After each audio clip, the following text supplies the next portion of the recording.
সেটাই ছিল ওর সাথে আমার শেষ দেখা। এরপর আরো 6টা বছর কেটে গেছে, তবে আর কখনোই দেখা হয়নি। আমি ওর শ্বশুর বাড়িতে যাওয়ার কখনোই সাহসে কুলিয়ে উঠতে পারিনি। নিজের বোনকে এত খারাপ অবস্থায় কোনো ভাই কি দেখতে পারে? তাই একদিন আমার স্ত্রীকে বললাম রিনজিনকে কিছুদিনের জন্য আমাদের এখানে নিয়ে আসি।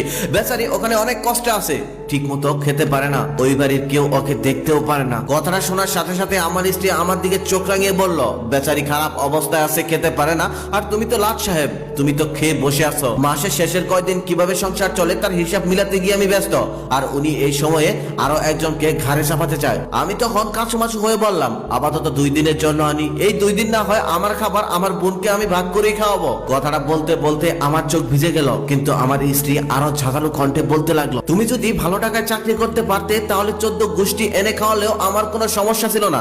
শুধু বোন কেন, মাত্র 10,000 টাকা বেতন পাও, এই 10,000 টাকা দিয়ে আমাদের সংসার চালাতে হিমশিম খেয়ে যায়। মাত্র 10,000 টাকা বেতন পাও, আর এদিকে আমাদের 4টা সন্তান, তাদের লেখাপড়ার খরচ, বাড়ি ভাড়া, গ্যাস বিল, কারেন্ট বিল, আরো কত কি। এই 10,000 টাকা দিয়ে কি করে এত বড় সংসার চালাতে হয় তা আমি না জানি। 1 টাকাও সেভিংস নেই আমাদের। 2টা মেয়ে বড় হচ্ছে, তাদেরকে বিয়ে দিতে হবে, তার কি কোনো চিন্তা আছে তোমার? লজ্জাও করে না, আবার বলো অর্ধেক খাবে। আমার স্ত্রীর মুখের উপর তখন আমি কি বা বলবো? ও তো ঠিকই বলেছে, কোনো কিছু তো ভুল বলেনি। হঠাৎ হঠাৎ আমি আমার বোনকে ফোন করতাম, তবে খুব শীঘ্রই কথা বলা শেষ করে দেওয়ার চেষ্টা করতাম, কারণ ও যদি কখনো বলে ভাইয়া আমাকে নিয়ে যাও, তখন আমি ওকে কোথায় নিয়ে রাখবো, কি খাওয়াবো ওকে? এভাবেই কেটে গেল অনেকগুলো বছর। একটা যে বোন আছে আমার, সেটা কখনো মনেও আনতাম না। একদিন অফিস থেকে বাসায় ফিরে দেখি বাসার অবস্থা থমথমে। আমার বড় ছেলে এসএসসি তে A+ পেয়েছে। এখন ও যে কলেজে ভর্তি হতে চাচ্ছে, ওই কলেজে ভর্তি হতে গেলে 11,000 টাকা লাগবে। ভর্তির লাস্ট ডেট আর মাত্র 2 দিন সময় বাকি আছে, অথচ আমার হাতে 1টা টাকাও নেই। এর মধ্যে আবার বাড়িওয়ালার বাড়ি ভাড়া দেওয়া হয় না 3 মাস।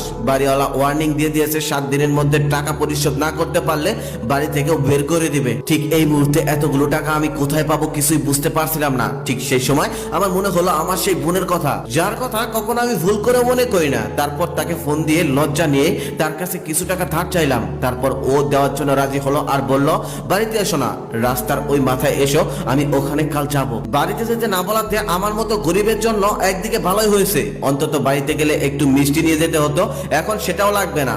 আমার কাছে তো মিষ্টি কেনার টাকা পর্যন্তও নেই। পরের দিন সকালে রওনা হয়ে গেলাম। তবুও তো বোনটার জন্য কিছু একটা নেওয়া লাগে, সস্তায় কিনিব এটা ভাবতে ভাবতে রাস্তার পাশে একটি চুরিমালার দোকান দেখতে পেলাম। সেখানে গিয়ে খুব সস্তায় একজোড়া নুপুর কিনলাম। ছোটবেলায় আমার এই বোনটা নুপুর পরে নাচানাচি করতো, তখন রিনজিন রিনজিন শব্দ হতো। সেখান থেকে আমরা সবাই ওকে আদর করে রিনজিন বলে ডাকতাম। আমাদের বাবা আমার এই বোনটাকে কত যে আদর করতো তা বলার মতো না। এখনো বড় হয়ে গেছে, এখন ও আর এসব পরবে না। তারপরও একজোড়া কিনলাম সস্তায়, খুব সস্তায়। সেদিন দেখা হওয়ার পর আমি যখন ওই সস্তা